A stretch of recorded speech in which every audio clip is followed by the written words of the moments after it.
Welcome to the webinar for Best Practices for Recruiting and Sustaining Successful Enrollee Advisory Committees, or EACs. We are looking forward to sharing insights with you about developing and maintaining successful EACs that provide helpful information about meeting the needs of health plan members. On the next slide, today's session will include presentations from our esteemed presenters, a panel discussion, and finish with live Q&A with panelists and participants. This session will be recorded. The recording and a copy of today's slides will be available at www.resourcesforintegratedcare.com. The slides are also available to download in the resources list on your screen. So on the next slide, this webinar is supported through the Medicare/Medicaid Coordination Office at the Centers for Medicare and Medicaid Services. MMCO is helping beneficiaries duly eligible for Medicare and Medicaid have access to seamless, high-quality healthcare that includes the full range of covered services in both programs. To support providers in their efforts to deliver more integrated, coordinated care to duly eligible beneficiaries, MMCO is developing technical assistance and actionable tools based on successful innovations and care models such as this webinar. To learn more about current efforts and resources, please visit our website, resourcesforintegratedcare.com, or follow us on Twitter. Our handle is @integrated_care. You will also find us on LinkedIn. And the next slide, please. Okay, the roadmap for our time together today is as follows. We will start by collecting some information from the audience via 2 polls. We will then provide some background information about EAC requirements and the benefits they provide to the health plan as well as to members. Then our presenters will share the following presentations: Aetna's experience with enrollee advisory committees, lessons learned from Community Health Choices, PACs, by the University of Pittsburgh Medical Center Health Plan, or UPMC, and enrollee advisory committees, lessons learned from the Neighborhood Health Plan of Rhode Island, or NHPRI. After these presentations, we will have the opportunity to hear directly from a health plan advisory committee participant on their experiences. Then our panelists will offer their perspectives in a guided panel discussion before we engage in some Q&A, leveraging questions that the audience submits throughout today's event. If you have questions, please type them into the Q&A box as we go, and we will answer those as we can. We will close by sharing helpful resources and requesting your feedback on the information shared today. So on the next slide, wonderful. So at this time, I'd like to introduce our presenters. Kara Curtis is the Lead Director of Business Development for the DSNP and MMP markets for Aetna, a CVS company. We also have Margaret Karosha, she is a Senior Director of Medicare Special Needs Plans at the UPMC Health Plan, and Mark Cooper is the Vice President of Medicare and Medicaid Integration at NHPRI. On the next slide, we'll also hear from Lisa Duchesne, Product Director for the Medicare Medicaid Plan at NHPRI, Liliana Ararat, who is an MAC member participant from the NHPRI plan, and I am Brittany Jackson, your facilitator and moderator for this presentation, representing the Lewin Group. Thank you to all of our presenters for sharing their time with us today. So as noted earlier, we are going to poll the audience before we launch into today's presentations. You should see a pop-up on your screen asking which of the following options describes the care setting in which you work. The goal of this question is to get a better sense of our audience members today. The options you may select from are health plan, ambulatory care setting, long-term care facility, home care agency, community-based organization, consumer organization, academic/research, or other.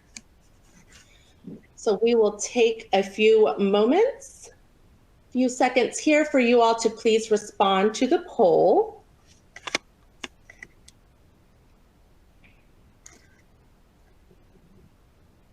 Okay, thank you. You all should be able to see the results. So by and large, we have health plan representation. We have some others as well, so thank you so much for everyone for being here.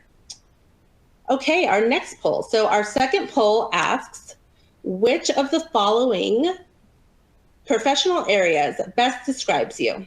Again, this information is helpful to our team as we get a better sense of our audience members and can ensure we tailor the information we present today.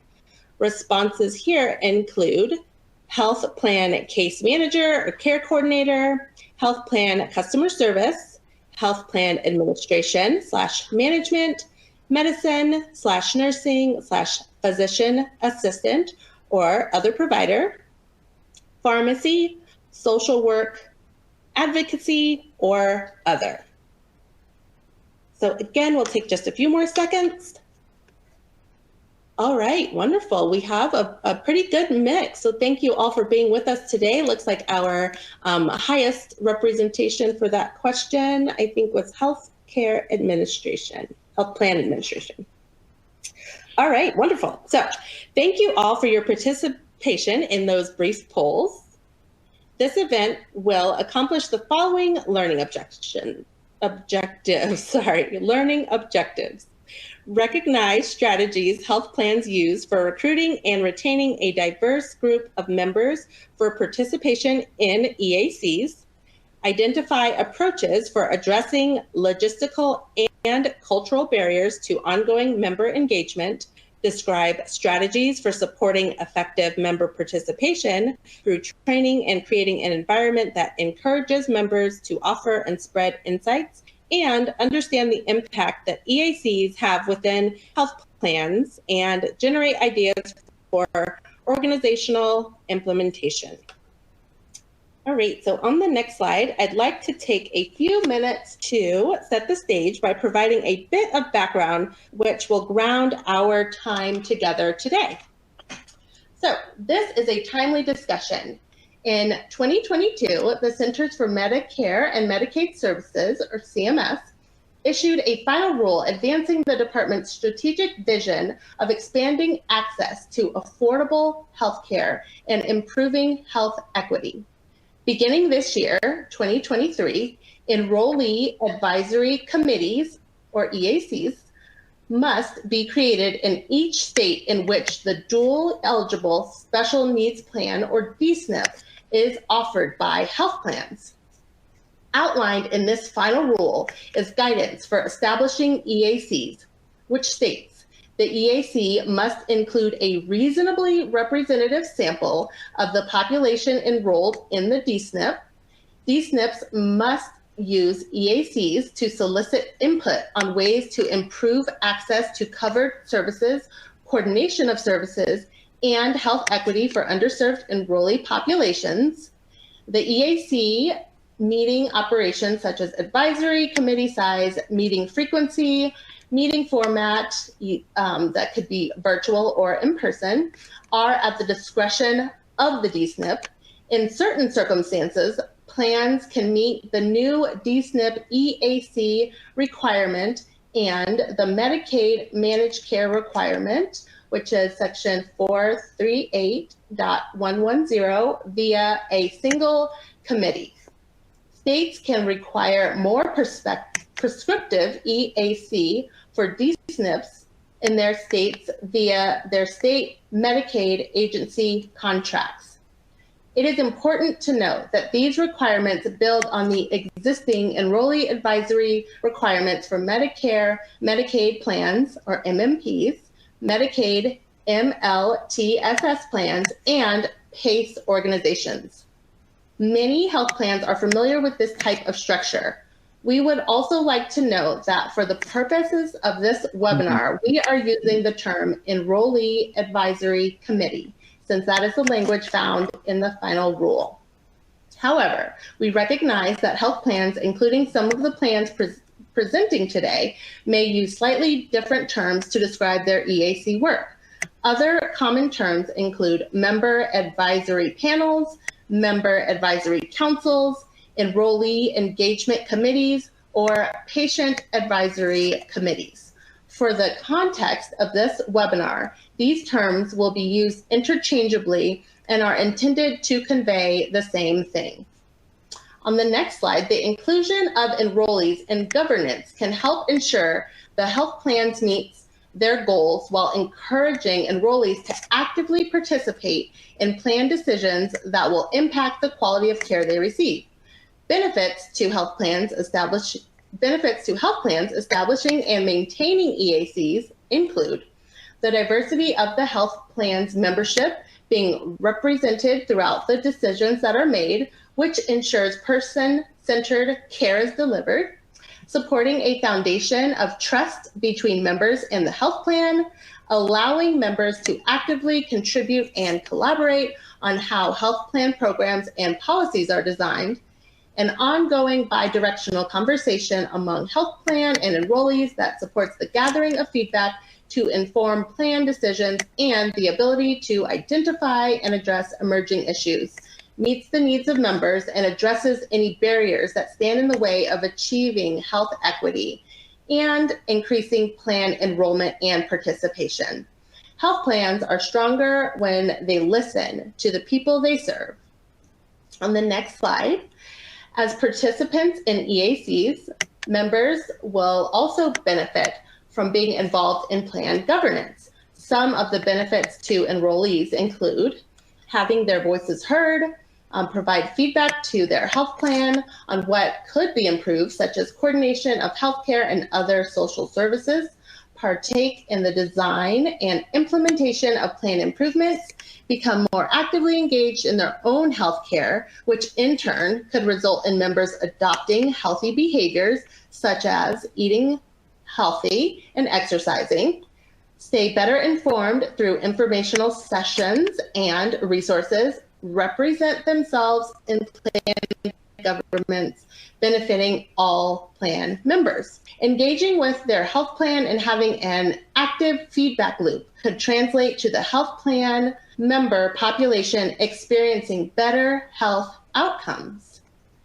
On the next slide, it is important to recognize that in November 2022, CMS provided additional guidance and considerations to health plans providing benefits to their members for participating in EACs. The memo outlines the differences for cash and cash equivalents, such as gift cards that can be used like cash versus in-kind benefits, such as a voucher for refreshments. The next slide. There are many resources available to assist the development of EACs by health plans that support their D-SNP members. The Oregon Health Authority created a handbook of best practices for community advisory councils that operate with similar goals as EACs. Recommendations include establish a clear structure and guiding principles, recruiting members to participate, supporting participants so they will succeed, designing engaging and effective meetings, and helping members understand their value. This handbook provides greater detail throughout each section and links to additional valuable resources that health plans can use when establishing EACs. Community Catalyst also has a community advisory committee handbook template available online that can be tailored to health plans looking to develop and execute an EAC. The handbook can help outline the EAC expectations of the participating members and sets the stage for creating an accepting environment where their honest feedback is welcomed.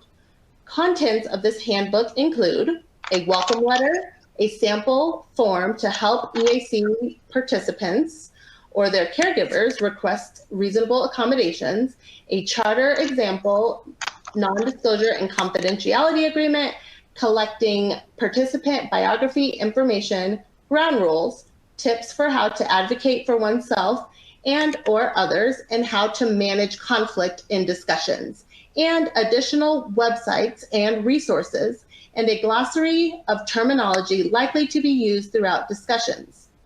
Throughout this webinar, we will hear more examples and best practices for developing DSNP EACs and ensuring they continue to meet the goals of the health plan and needs of members in which they serve.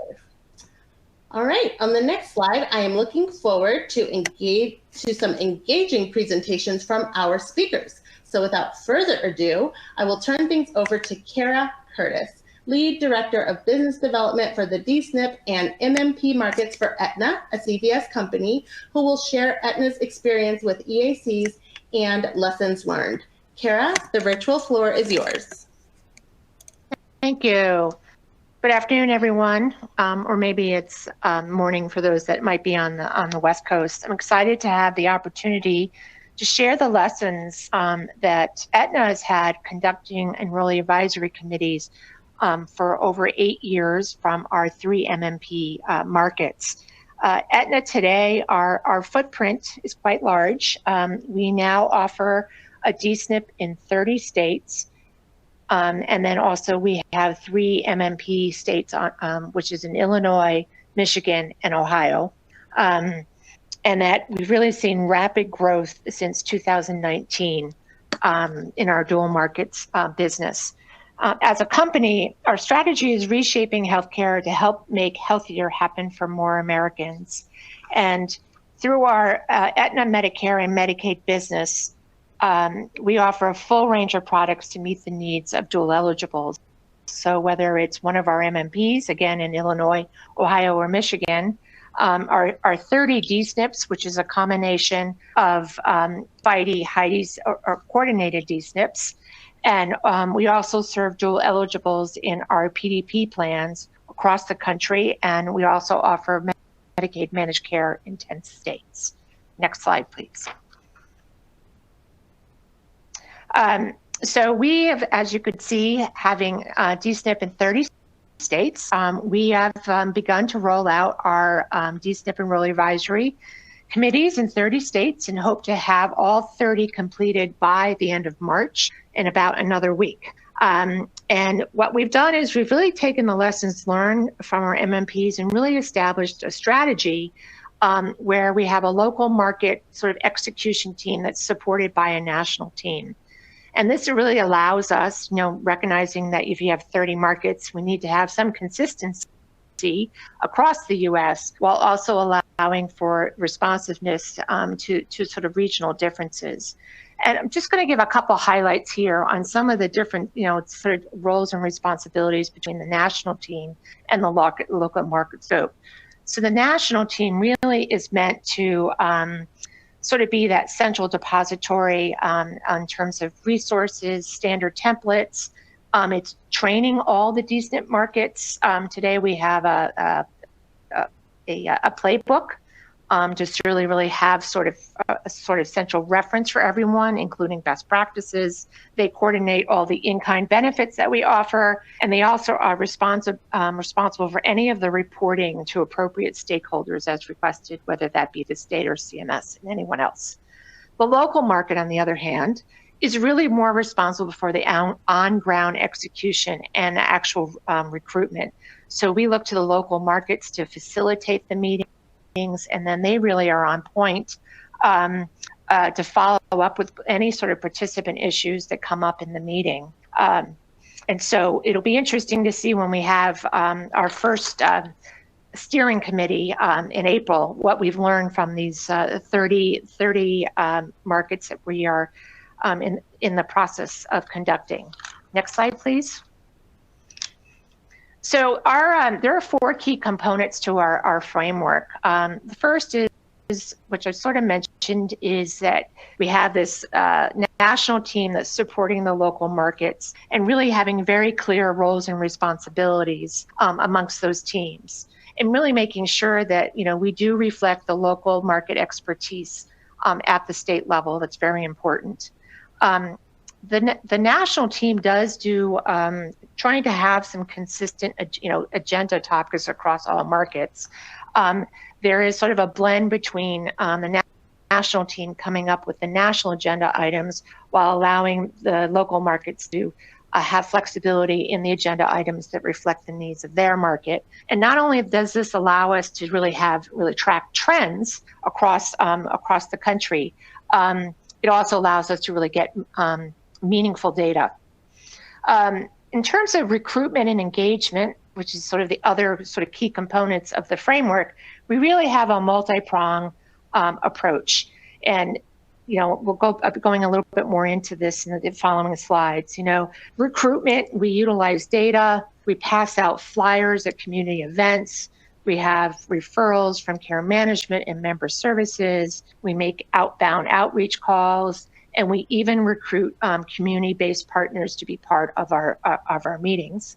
And we really engage members across the spectrum, everything from our frequent callers to our member services line, the members that we know ask really good questions, or members that really have called or have written us with dissatisfaction. So we want the sort of full range of experiences to be part of these committees. Next slide, please. Historically, we have been over the last 8 years, we've been taking the findings of the MMPs. They've been reported up to something at the enterprise level called the Service Improvement Committee. But given now the size of all the different enrollee advisory committees that will be happening across the country, we've established a new steering committee. The purpose of this steering committee really is to evaluate the effectiveness of our enrollee advisory boards, committees across all of our markets. And this we'll have our first one in April after we finish all of the 30 committees for quarter one, and it'll meet quarterly and really just has a very wide variety of representation, everything from senior leadership to our local leadership. You'll have our national team members, we'll have marketing, we'll have our product design folks, all of our member experience facing teams, we'll have network and obviously, which is not called out here, but care management and quality. We define the effectiveness. How we're going to sort of measure that is how successfully we're able to recruit members and retain, as well as the level of engagement and feedback that we're getting from our members at meetings. And from our experience, we anticipate some types of recommendations will come from new supplemental benefit ideas that we may want to explore, ways that we can make our website easier to navigate, or just insight on community resources that our members need or want us to partner with. And a really good example of something that from our experience of soliciting feedback is at what point we were offering silver sneakers as a supplemental benefit. And we made a decision the following year to actually move from silver sneakers to Weight Watchers. And we heard very loud and clear from our MMP markets, they did not like that decision, that was not meeting their needs, and it was more important that they have access to silver sneakers. So we did make that switch just by using the input from those committees. Next slide, please. So just a couple highlights here on our recruitment process. We really have a multi-pronged process. We do this year round, and it's really driven by the local market. But one of the things that we start with is we really sort of pull a representative sample sort of as the baseline. And we have a variety of different things that we consider as we're pulling together this sample. And it really gives us the ability to have sort of a report of potential people who would like to participate and as part of our sort of outbound recruitment activities. And then once we've sort of determined who's going to be in sort of that sample, then we are able and get members to agree. We then submit that list of attendees to our national team.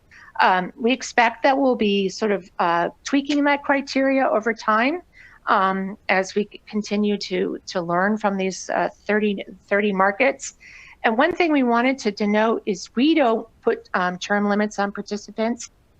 That's something that we've decided that we like to be able to have the flexibility for members to feel like they don't have to come to a meeting, as well as the fact that we like to balance people who have been sort of attending the meetings on an ongoing basis, as well as allowing for new members every time we hold a meeting. Next slide, please. So just a couple of best practices from our recruitment and retention. One of the things that we do, so in addition to the sort of data pool that we have to identify potential folks that might, so that we have a representative sample, all our member-facing teams participate year-round in recruitment, everything from member services to care management to our community engagement, really are responsible for our recruitment. We actually even have a call script that we use to make sure that we have consistent messaging when we try to talk with a member about the value of their participation. We've had tremendous success recruiting from community engagement, such as a community health fair. And I think one of the reasons that may be due to the fact that in our MMP markets, our community outreach leads have been facilitating the meetings, the member advisory meetings. And so they're really, when they're out there in the community, they can, really genuinely come across and talk to members on sort of the experiences that they've witnessed in these committee meetings, and really sort of start building that trusted relationship with people who may want to also participate. One of the other things that from a retention tactic, just real quickly, is that we found that really works very well is really creating a safe space for the participants, letting them know up front, even starting with the recruiting process, that we're going to respect confidentiality, that we really sort of there are sort of ground rules, and one of the leads just told me that he makes everyone do what we call the respect pledge, that we're going to be respectful to everyone and their ideas, that there are no bad ideas. Next slide, please. And then lastly, these are just some examples of things that we've changed over time with feedback from the advisory committee. I already mentioned one about the silver sneakers.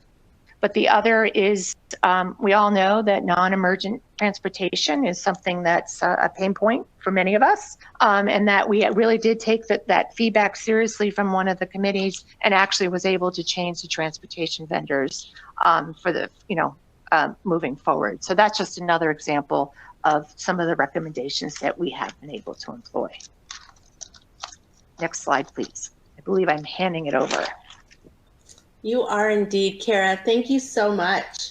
Next, I would like to introduce Margaret Karosha, Senior Director of Medicare Special Needs Plans at the UPMC Health Plan. Thank you for being here today. I will turn it over to you to share lessons learned from the Community Health Choices Patient Advisory Committee. Margaret, the floor is yours. Thank you, Brittany. Good afternoon, everyone. I'd like to take just 1 minute to introduce my organization. UPMC is an integrated delivery and finance system, and UPMC Health Plan is part of that integrated delivery finance system as part of the Insurance Services Division. That division covers commercial as well as government business across Pennsylvania and other states, two of which are the dual SNP as well as the Community Health Choices product. If you want to move to the next slide, please.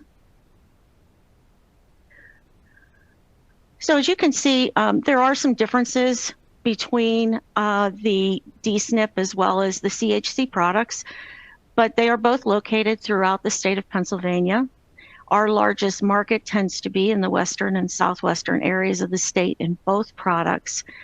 And there's not a significant diversity across the marketplace in Pennsylvania. However, there are some differences in demographics between the CHC product and our DSNP. From the CHC perspective, this is a dually eligible Medicaid participant plan. There are about 32,000 of those members that are also in our DSNP, so it's very highly aligned. The CHC product has had a PAC, which is a participant advisory committee, for the last 4 years. We're trying to take the lessons learned from the PAC program and be able to carry those forward to our DSNP EAC. And we are in the recruitment and planning stages for our first meeting in May. Can you go to the next slide? So a little bit about the structure from the CHC perspective. The structure of the regional PACs is pretty highly defined from the state Medicaid program, requiring that there be a significant number of participants that are also receiving long-term support services, as well as providers, other types of caregivers, and community interested stakeholders. One thing that we are taking from the CHC PAC is the meeting cadence, looking at an individual meeting each quarter, and combining the topics across the region so that as you look at from the CHC perspective, they'll have one topic that is the primary topic across all of the zones, and then there may be something that's a little more regionalized in each of the zone meetings. The PACs are comprised of about 15 to 20 members, and the local community engagement team helps identify unique groups that should have representation on the committee. Can you take it to the next slide? So we've used various methods that have been effective with our CHC PACs to start recruiting and engaging members for our DSNP EAC. Identifying stakeholders has really been for us anyone who has had any type of interaction at a community event, working with any of our community engagement representatives. We are in the process of training our internal staff for referrals from a member services and a care management perspective. We intend to over-recruit. We've definitely learned that from our CHC PAC. Attendance is, what they have seen is that attendance is only around 50%. And you do get some attrition or low attendance. So we're constantly recruiting every day throughout the year. The other thing that we're taking away from our CHC PAC is we've developed a centralized application. That application is available online. It's also available for our community engagement representatives to share with people out in the community. And it captures the demographic information, accommodations needed, any technology available, as well as preferred meeting times so that we can best plan to get the best attendance possible. For anyone that chooses to move forward, there is a meet and greet. We're using this time to meet with the member, go over the charter, the expected responsibilities, address any type of needs that they may have regarding internet or technology. And we always provide telephone access as the backup, as well as providing a phone number that the member can use to reach out to someone who can help them with technical issues. Setting the agenda. The agendas are set partially by the health plan, where we are interested in getting information from participants. We also solicit from those participants topics for future meetings. And what we've seen with each of our PACs is that the members, the participants do create ground rules, very much along the lines of, respect each other, allow everyone in the room to have a voice. And that helps keep the participation of the membership engaged and give them some guidelines to follow. Can you go to the next slide? So as I've mentioned, some of the items that we've learned from our CHC PAC, we have put together our agenda, decided on a 2-year term because that is what was used there. There wasn't any magic around selecting a 2-year term by CHC or for our DSNP. So we decided to be consistent and use the same term. However, anyone who might exit the committee at any time, we are always able to replace them before that term is ended. It's really a matter of continuous engagement. Having the community engagement representatives have a one-on-one relationship with each member in the committee to solicit agenda items, reaching out when the agenda for the next meeting is being developed, following up the day before the meeting as a reminder, as well as going over how to connect to the meeting. Just for some examples, we want to keep the agenda, engaging and relevant. For just to give an example, one of the broad topic conversations that we had was accessing various state and federal programs such as SNAP, utility support, telephone and internet assistance. And the feedback that we received from that PAC meeting really helped us, helped our service coordinators learn how to assist members in creating a financial literacy toolkit that they could use to be able to help members access those services. Another option is also to gather information related to any of our applications or websites to be able to see if, how the user interface and capabilities, if they meet the members' needs. Can you take it to the next slide? So as I stated, UPMC is developing a new statewide Enrollee Advisory Committee for our DSNP. We are making it a little bit different from the perspective of the representation in our DSNP is a little different than from the CHC perspective. So, age, sex, LTSS status, and race are coming into play, as well as the percentage of membership that we have in each of our zones. Can you move to the next slide, please? So while we are reaching out right now, it is our plan from a retention perspective to add dollars to the members' flex card that they're able to use for healthy food items for attendance, and really reaching out in between meetings to keep the members engaged.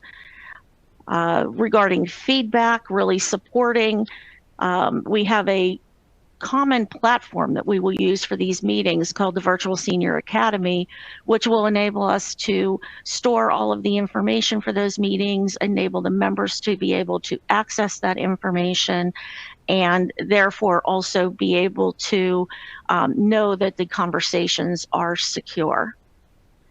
Next slide, please.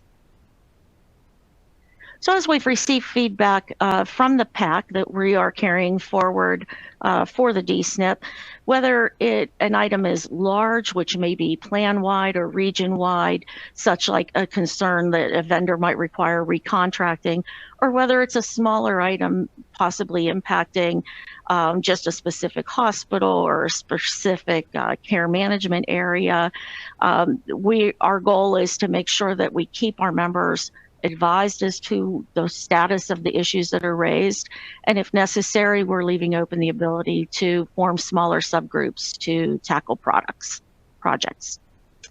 And the next slide. And this is just to give a timeline for our DSNP EAC development. We are in the process, again, of recruiting and training our internal teams for additional referrals, and putting agendas together, and we intend to host our first meeting in May. That's it for our lessons learned, and I'm going to turn it back over to Brittany. Excellent. Thank you, Margaret. Next, I would like to introduce Mark Cooper, Vice President of Medicare Medicaid Integration at NHPRI, to speak more about their health plan experience with EACs. Mark, the floor is yours. Thanks, Brittany. Good afternoon, everybody. You can go to the next slide, please, the first one. Thank you. Just really quickly go through the neighborhood footprint. Includes all of Rhode Island.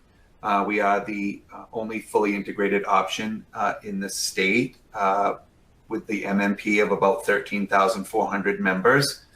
The average age of our members, about 61 years old. And we have two member governing committees.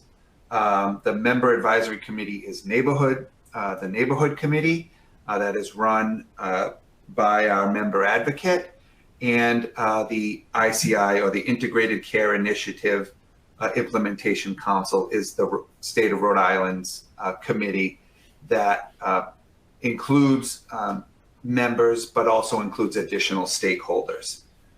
You can go to the next slide. Really the focus and the goal of the committee, the member advisory committee, is how can neighborhood improve services and any other programming for members based on the participant of the MAC's input. Really, we really want to ensure that we are securing access to high quality, cost-effective care for the most high-risk populations. On participation, we want the committee to be 10, at least 10, but no more than 15. We do include transportation, considering the time of day that's best for the most participant availability. It does include enrollees with disabilities. It can include other advocates as well, a caregiver, a member advocate, housing providers. And we do have limited terms of 2 consecutive 2-year terms. Again, the structure, they are held quarterly. They shifted to from in-person to virtual during the public health emergency. But we are moving to a hybrid model for 2023, and we'll see how that goes. We do have a charter and bylaws that really outline the purpose and the procedures of the committee. The meetings have a specific agenda, but there's always the opportunity to solicit feedback on topics or other business that the committee may have. And then the feedback is brought back to us, again, through the connection through our member advocate on any issues that may have come up as part of the meeting. You can go to the next slide, please. Thank you. We talked a lot today about onboarding and retention. Again, one of the things for us that has proven successful in both the onboarding and the retention is our member advocate and sort of the year-round consistent process that she particularly uses around onboarding and retention of members, and also identification of members. And really that the avenues for onboarding really through care management touch points, community-based organization relationships are big in the ability to onboard and retain.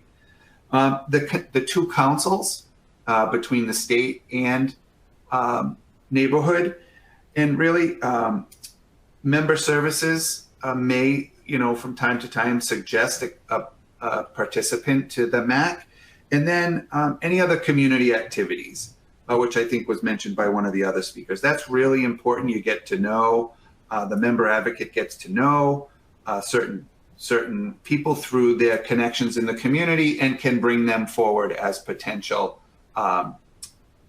candidates for MAC membership. You can go to the next slide. Again, the member advocate really is the critical connection to the members in our MAC experience, but it also is the connection between the 2 groups. So our MAC has the member advocate, which I mentioned. The state has an ombudsman that is also available and participates on the state side. And really, our member advocate brings and attends issues to the state and brings that information from the state side back to the health plan. So there's a constant connection between the two groups. Matt, the next slide. MAC member feedback is really listening to our members' concerns and putting that feedback into back into sort of planned behavior, right? So we there was some feedback around what the OTC benefit is. Neighborhood put a tool on the website to see what is covered through an OTC, and we developed an OTC booklet. Really, I think to one of the other speakers' points around a fitness facility membership, our members also like that benefit, and we expanded our footprint through a relationship with the YMCA in 2023. Questions about benefits. We did merge our welcome call and health risk assessment into a single call. We heard from our members through a journey mapping process that they got too many phone calls, and they got sort of question fatigue or phone fatigue or benefit fatigue from listening to too much. So we incorporated that down into a single call upon enrollment. So you can go to the next slide. Outcomes for MAC feedback. So again, I mentioned briefly about the customer experience work group, but we surveyed and interviewed MAC participants as part of the member journey mapping, which is where we learned that members were not engaging just simply because of the call volume and the number of calls that they received from us. And we did create a customer experience work group to address committee concerns, and there were 5 work streams that were created as a result of that work group. Improved member outreach was also definitely an outcome and is welcomed from the feedback is welcome to improve the outreach through, again, the single welcome call, an HRA, and the improved overall vaccination rates. And then another outcome from MAC feedback is member experience. Improved health plan ratings on the 2022 CAPS survey was a direct outcome from MAC feedback, really improving them sharing with us some of their experiences help us get to where we are with the CAPS survey. You can go to the next slide. I think I'm turning it over actually to Liliana, one of our MAC committee members. Hi, my name is Liliana Ararat. I'm the mother of 2 sons who has integrity with neighborhood. One of my sons has special needs and live in a group home. I'm currently a member of neighborhood, integrity member at the historic committee.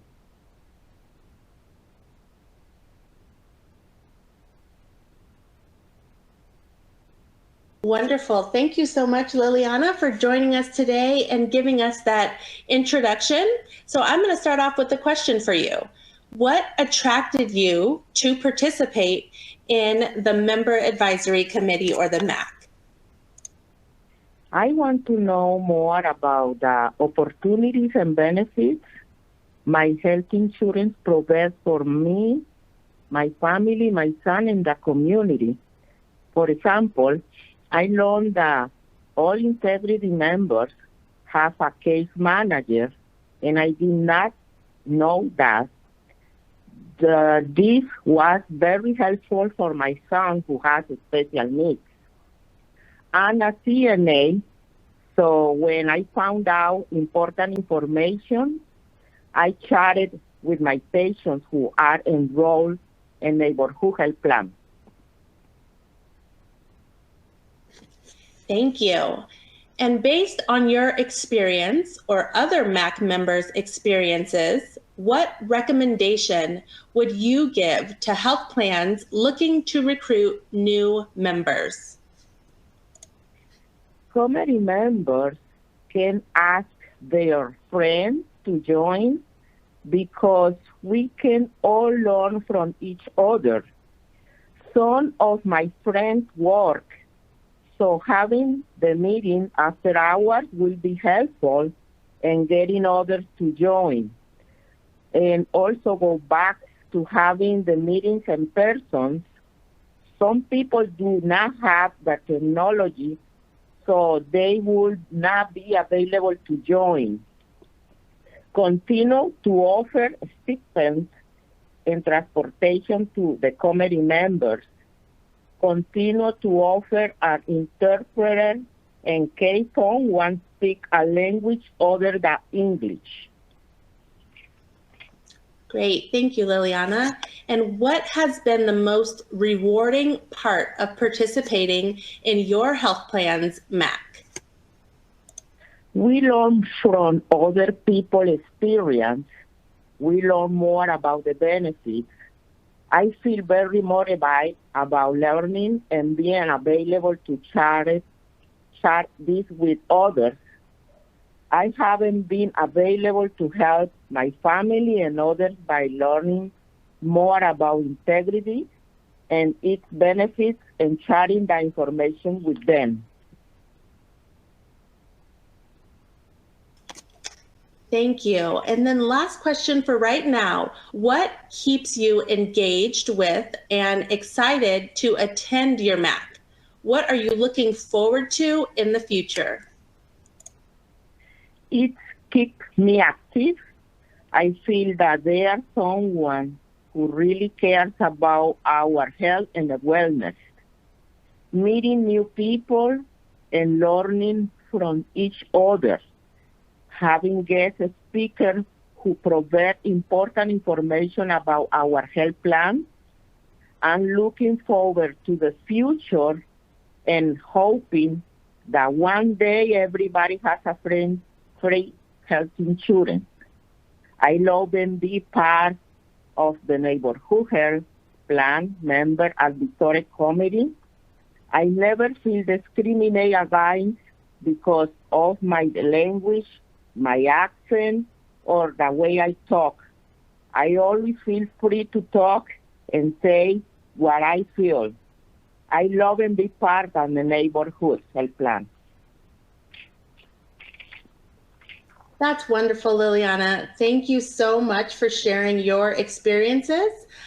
So right now we are going to move forward in our presentation, and then we'll come back in just a little bit with some live Q&A. So right now we are going to pull up our next poll. I would like to thank all of our speakers for sharing their insights and experiences on advisory committees. So we have one more poll question for our audience today about the type of technical assistance resources or activities on EACs you are interested in. This will help our team continue to develop valuable resources for our audience about EACs. Response options include, and please select all that apply. Work group with a small group of DSNPs on sharing best practices and lessons learned, didactic presentations on topics of interest, webinars with panel discussions on topics of interest, and written resources. So that would include tip sheets, guides, spotlights, etc. on topics of interest. And then please explain on which topics related to EACs would be of interest to you by entering open text. So we'll give it just a moment. I know that was kind of a lot to take in. Give it a moment for you all to respond. And then if we can share the results in just a few seconds, that would be wonderful.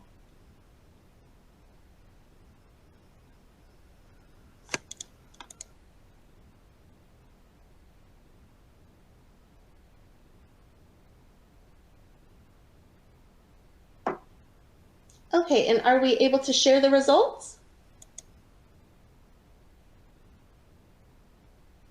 Okay, great. This is very helpful to see. It looks like majority would appreciate some written resources, followed by a work group, a a smaller work group. That sounds great. And then some more webinars and didactic presentations. So that's very helpful. Thank you all so much for participating in that poll. So we're going to go ahead and move forward.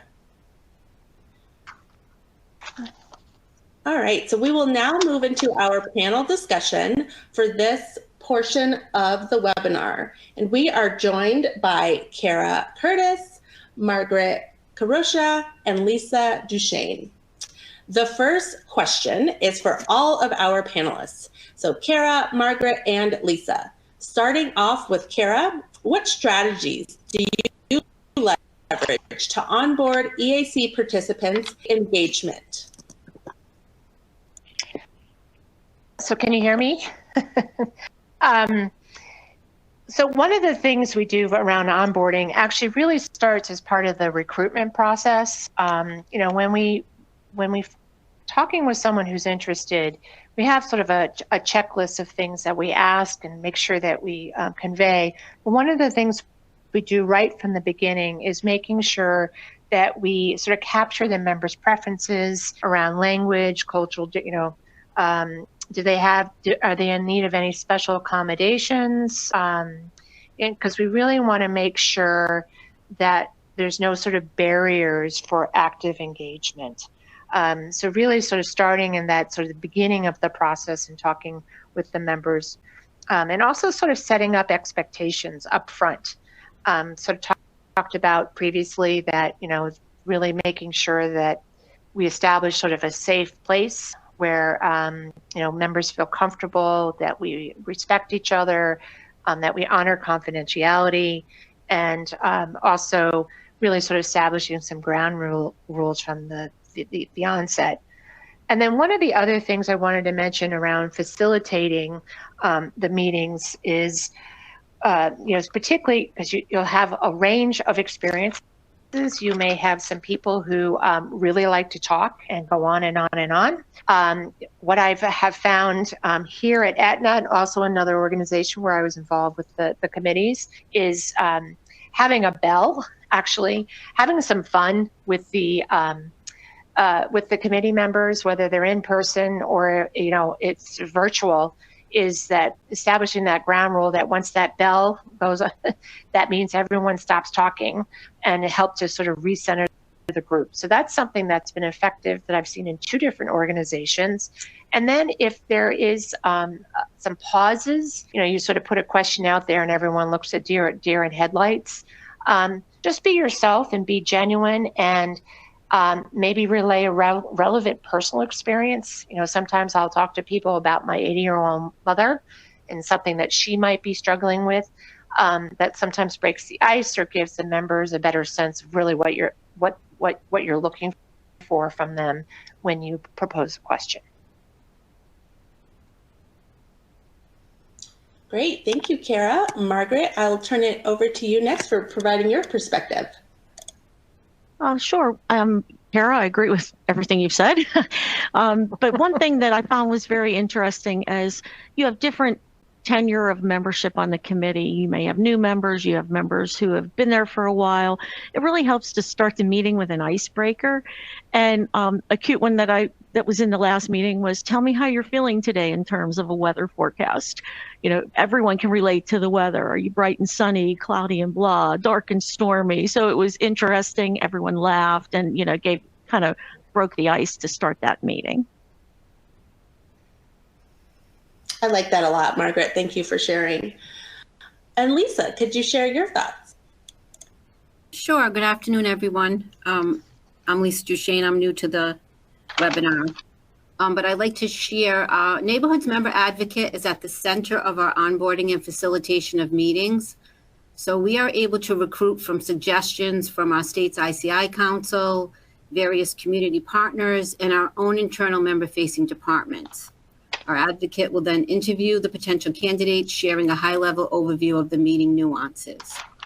So onboarding training consists of interview questions to learn about the participants and their health plan experience, a review of the committee charter and supporting documents, and a review of our Medicare Medicaid plan benefits. To further engage members, our advocate will also ask participants for some agenda topics, and we often have subject matter experts join the committee meetings to help guide this discussion.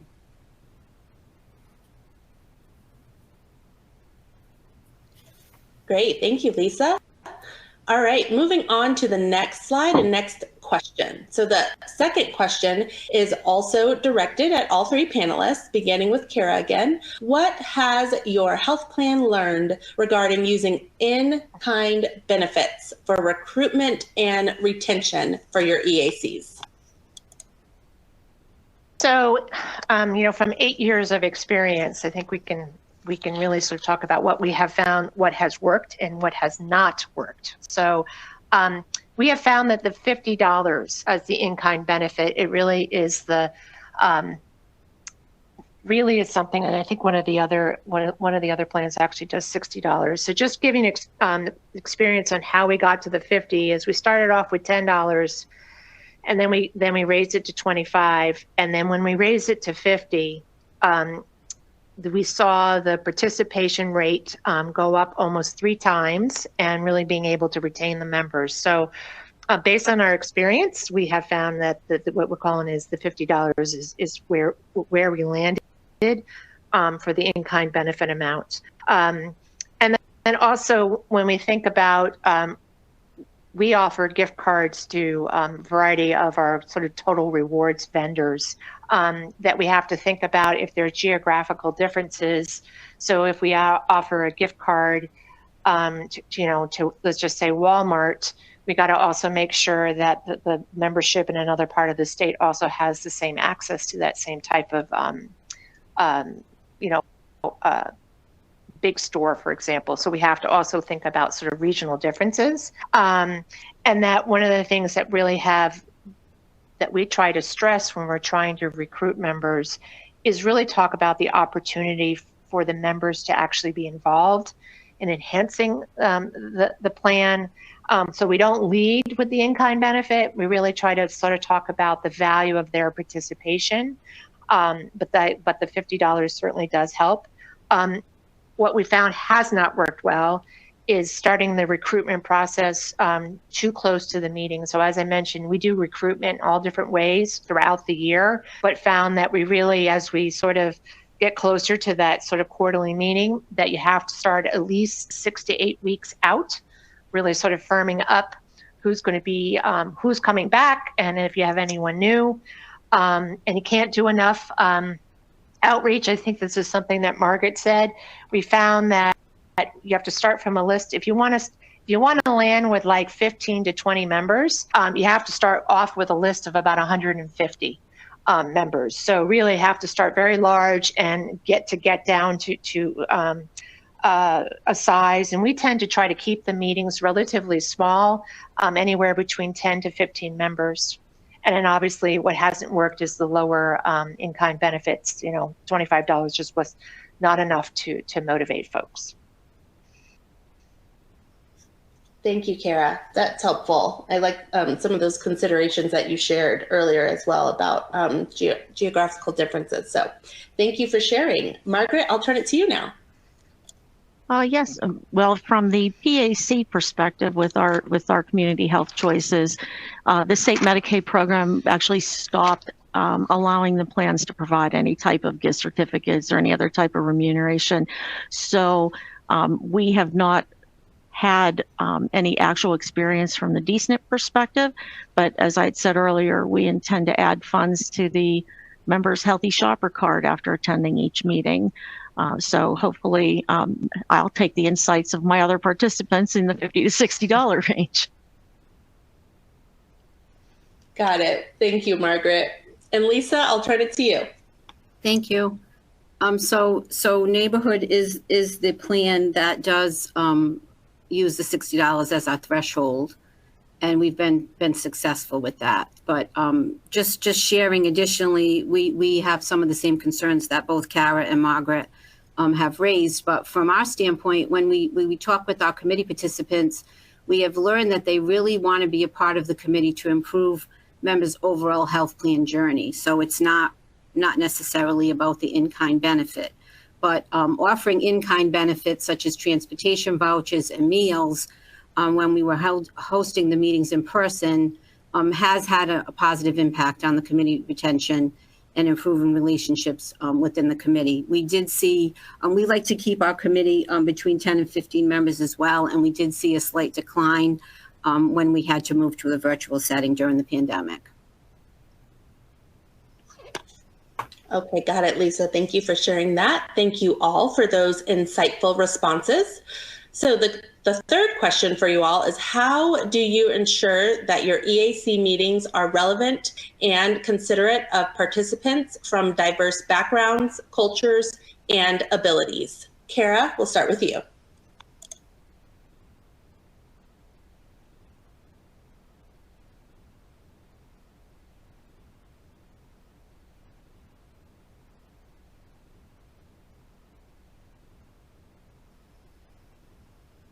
Kara?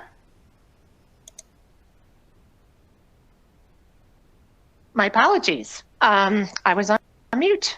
No worries. So it really starts, as I mentioned previously, it starts with the recruitment process. So we want to make sure that we have the members that are involved in these committees are representative of our membership.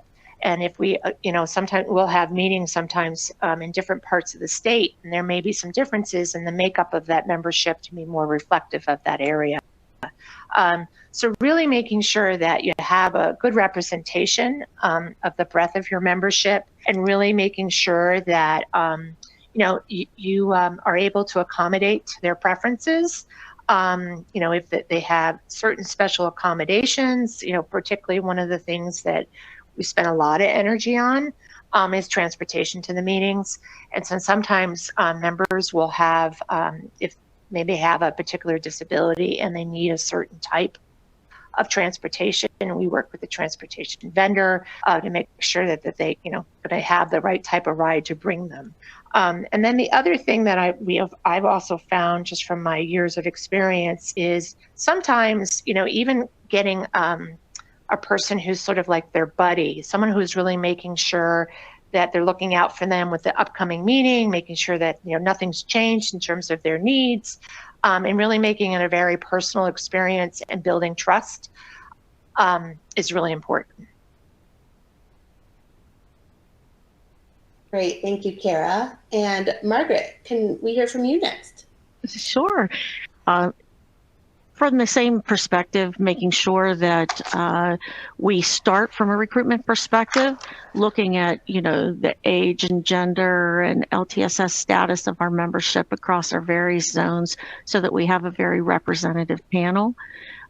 If we choose to go in person, we will look at transportation and appropriate meals for lunch. Our real goal is really to be able to use our senior advisory website, Senior Advisory Academy, to be able to have everything housed in one place. If we need to do, any type of Spanish communications, we'll handle that as well. Okay, great. Thank you, Margaret. And Lisa, would you mind sharing what you all are doing? Sure. We've expanded our committee participants to include others besides members, such as caregivers and community advocates, to better understand our members. We often have the committee review materials such as newsletters and website updates to ensure they are an appropriate grade level and understandable to our diverse populations. We ensure all the meeting logistics and locations accommodate participants with disabilities. Sometimes our advocate will need to look at dates and times of meetings for adjustments, for in-person meetings, and address any technology changes that need to take place for virtual settings. Great. Thank you all for sharing. All right, and our fourth question is, can you please describe strategies for overcoming logistical barriers with hosting EACs? And that could be language, technology, transportation, etc. Kara, we'll start with you. Sure. So one of the things that we want to note, as I mentioned, we are rolling out Enrollee committees to 30 different markets in addition to our 3 MMPs. So right now we are really starting with virtual, just so that we can get everything sort of moving smoothly, and then we'll move to doing things in person. But what we have found, and I really cannot stress this enough, really offering it, particularly if there is a non-emergency transportation benefit, really helping with the sort of transportation aspect of getting to the meetings in person, and also the pickup, and really working very closely with the transportation vendor before the meeting, really telling them these are exactly the people who need to be picked up, any sort of preferences, being in contact with the vendor, a transportation vendor, sort of during the meeting, and then also, the pickup process. And in fact, one thing that I've learned as just an industry best practice is that really having someone who's the day of, so if you're doing it in person, who really is designated to troubleshoot transportation issues, can speed dial to the vendor, or someone at the vendor is on point, because transportation always doesn't go as planned, particularly with the pickups.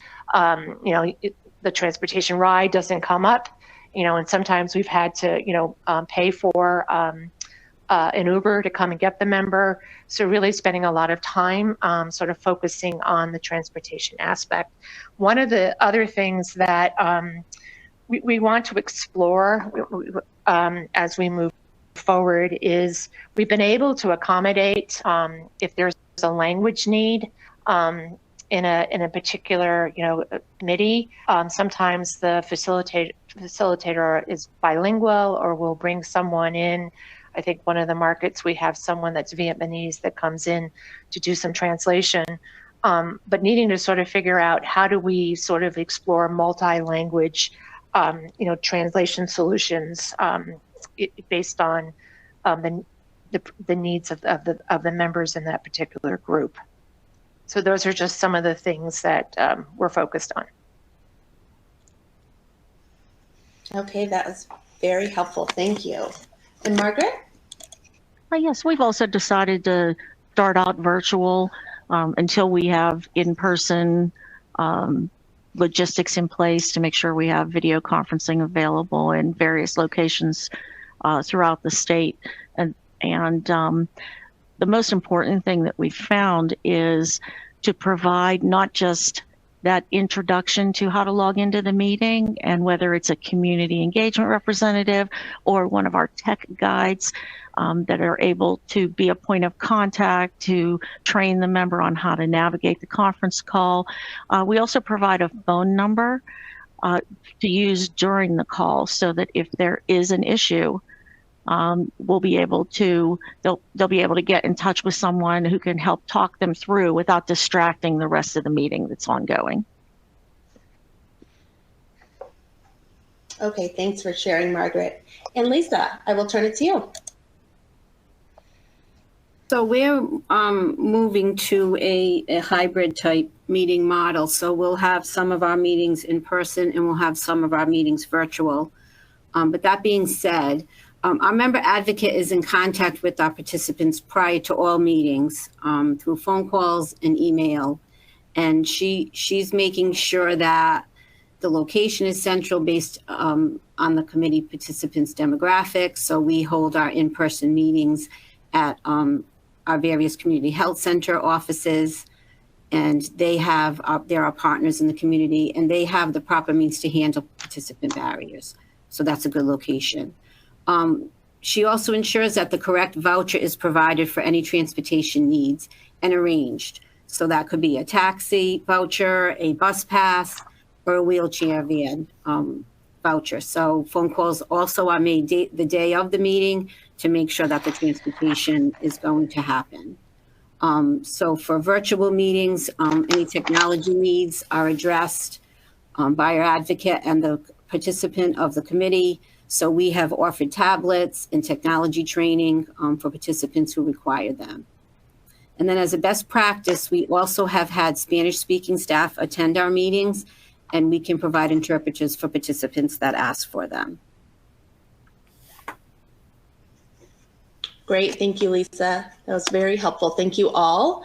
Okay, so our fifth and final question directed at our panel is, what unanticipated challenges or unintended consequences occurred when you initiated your EAC activities, and what has your plan done to overcome them? Kara, we'll start with you. So talking a little bit about virtual from experience is obviously some folks, never had experience participating in a conference call. So sometimes they'll just have the TV on, not realizing that folks can hear that. So really having someone who's on point to be able to, to mute all lines if necessary. I think the other thing that I mentioned earlier is sometimes you have some folks that like to talk a lot. And I sort of made fun of this, well, sort of lightly, but it, particularly as you establish rapport with your group, and I'm not joking about using the bell, like as a way of sort of that ground rule that once that bell goes, that means everyone stops talking, even the person, and then it gives a chance for the facilitator to bring sort of get control back to the conversation. And then the other thing you could also have for virtual that we found has worked is, I'm going to call it the good cop and the bad cop. So you have the facilitator who's sort of managing, and then have someone who has a particularly maybe deep voice, booming voice, sort of jump in to sort of pause the conversation, particularly if you have those that like to talk on and on and on. So those are just a couple things that we have found that works. Thank you for sharing, Kara. And Margaret, I'll turn it to you. Thank you. I'm sure as almost everyone on the phone can appreciate, the unanticipated challenge of just how long it takes to get everything through your internal compliance and legal approvals was something that we really had not planned on. And also, as everyone has indicated, it really takes a strong meeting facilitator for these meetings to address the various meeting pitfalls that we face every day. The conversation dominator, or the drawing out the silent members, handling anyone who might be derogatory to other members. And it's just critical so that the meeting just doesn't fall off the rails and not be effective. Exactly. Thank you for sharing, Margaret. And then Lisa, will you please share with us what your plan does? So I think to add to Margaret's comments, the value of our member advocate is just fantastic. I mean, she helps the members get where they need to go, and that the meetings are on point, what the agenda topics are going to be, do we have the appropriate guest speaker, and it's just a very rewarding experience from my standpoint when I attend the meetings and see all the great work that she does. But so we started our member advisory committee meetings in 2016, and we have learned a lot from both our active part in the member advisory committee and our state's ICI council meetings. So given our experience, I think we are confident in our ability to convert to the requirements around member advisory for the DSNP platform. And we have recently started to analyze the differences between the two. Excellent, Lisa. Thank you so much for sharing. And thank you all for these helpful responses and sharing all of the really meaningful work that's going on in your plans. So before we proceed to our live audience Q&A, we'd like to gather a bit more of your perspectives on which topics related to EACs would be of interest to you. Again, this is open text, so we'll take just a moment for you to jot a few things down, and then we will move forward to our open live audience Q&A.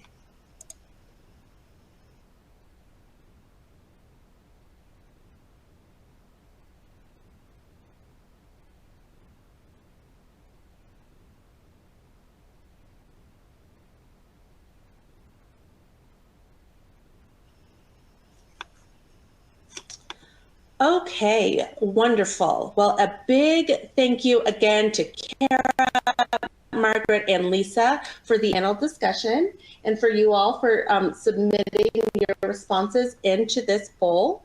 So with that, we're going to move forward into our live Q&A portion. So we have a few minutes for questions from the audience. Again, if you have any questions for our speakers, please submit them into the Q&A box on the lower left portion of the presentation. Type your comment at the bottom of the Q&A box and then press submit to send. So to kick us off, I would like to start off with Liliana. So Liliana, we have a question for you. So what advice would you give to other plan members who are interested in joining a member advisory committee? Sure. The first thing I will do is tell them about the positive experience being a member of neighborhood, member of this other committee. Also, I would like to try to give them all the tools necessary they need to be a part of the member advisory committee, and tell them I enjoy the meeting. I would like to speak with the person who runs the meetings to see if I can bring another plan member who is interested in joining the committee. Also, I would like to tell the person, the neighbor who will provide them with transportation when the meeting is in person. If the person doesn't speak English, I will tell them the neighborhood could get someone who can interpret for them. And if I know the person and they do not have the technology to attend the meeting, they can attend the meeting with me because I have the technology. Again, I have to say I feel so happy to be on a part of neighborhood member advisory committee because they really take a good care to all his members. Thank you. Thank you, Liliana. That's wonderful. Thank you so much for sharing. And I'm really glad that you've had such a wonderful and positive experience. So we appreciate you for sharing that, Liliana. So thank you. Absolutely. So I am going to ask another question that has come in from live Q&A for our panelists here. So what are some changes your plan has made based on feedback from enrollee advisory committees? So if that is sort of directed at all of you, if one of you just wants to get started on some changes your plan has made based on feedback. Well, I'll jump in. This is Kara. I had mentioned earlier in my comments that we had gotten some very strong feedback from our membership after we switched from silver sneakers to Weight Watchers as a supplemental benefit. They were clearly not, that was not something that they didn't find useful, Weight Watchers, and really sort of was very vocal about it. And we then sort of changed course the next year. That's one example. And then another, just quickly, is that we were getting some feedback on outbound scripts.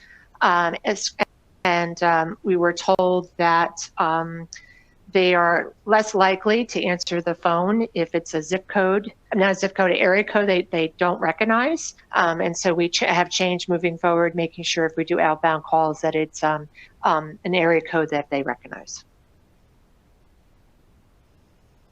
Thank you for sharing, Kara. That's so helpful. Margaret or Lisa, do either of you want to chime in on that question?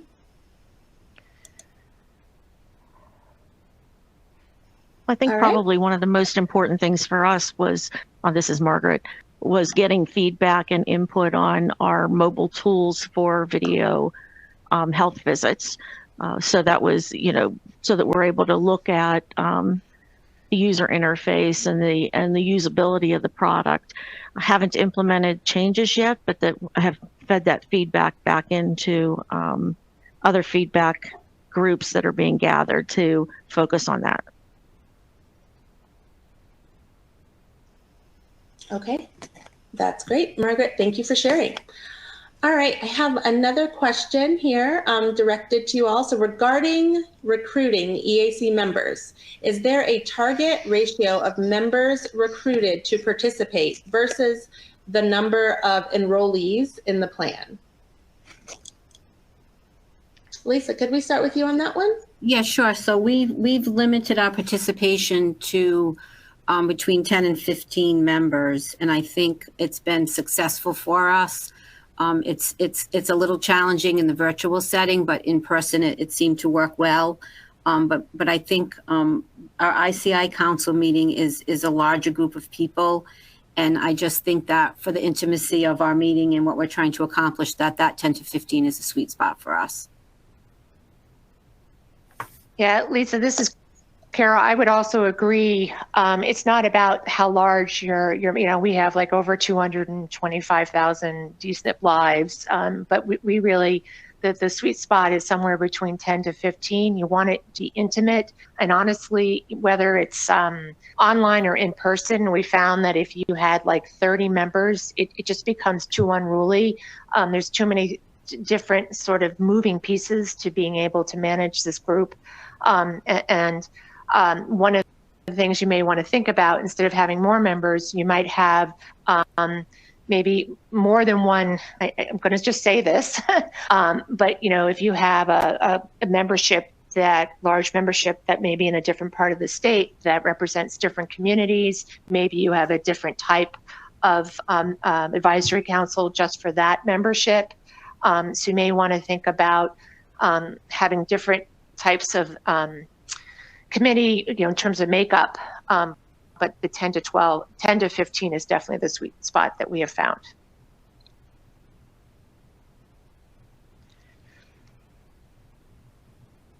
Okay, great. And then since this is our last question, Margaret, I want to give you the opportunity too. So just around regarding recruiting EAC members, is there a target ratio of members recruited to participate versus the number of enrollees in the plan? No, the same as Kara and Lisa presented. We're looking 15 to 20, which means we'd like to have 30 to 40 available participants in order to meet what we've really seen is getting about 50% to show up. So we definitely want, 15 to 20 active participants in the meetings. And if I could just add, because I mentioned this as one of my points, that you really have to start off with about 150 potential, members to get down to that, and then sort of maintain that over time. But I will say that these members love these they love actually coming in person. They really look forward to it. They really feel honored to be able to be part of this. It's now that we're sort of on the other side of COVID, we've offered hybrid, but the members really want to come back to meeting in person. And so, really sort of building that trusted relationship is probably just as important as the intimate size of the group. Great. Thank you so much for sharing, and thank you all for just sharing these wonderful and meaningful insights throughout the panel, presentations, as well as Q&A. So I'm going to go ahead and wrap us up. We want to thank you all so much for attending today. At this time, if you have any additional questions or comments, please email Rick, R-I-C, @lewin.com. The slides for today's presentation, a recording, and a transcript will be available on the resources for integrated care website shortly. Additional resources referenced during today's presentation are included on the end of the presentation, and these references are available to you upon downloading the slides. On the next slide, please complete our brief evaluation of our webinar so that we can continue to deliver high-quality presentations. This evaluation will pop up on your screen at the conclusion of the webinar and should only take a moment to complete. On the next slide, I want to highlight a few key resources for you all today on the slide that are in development to continue supporting the great work of EACs, tip sheets for launching an Enrollee Advisory Committee, and using feedback for improvement for EACs will be posted to the RIC website. We encourage you to check them all out as they become available. And then on the next slide, this slide contains additional resources from the presentation, as well as the next slide, some more. All right, some references from the presentation. So thank you again to all of our speakers today. It's been absolutely wonderful. So thank you so much to Kara, Margaret, Mark, Lisa, and Liliana.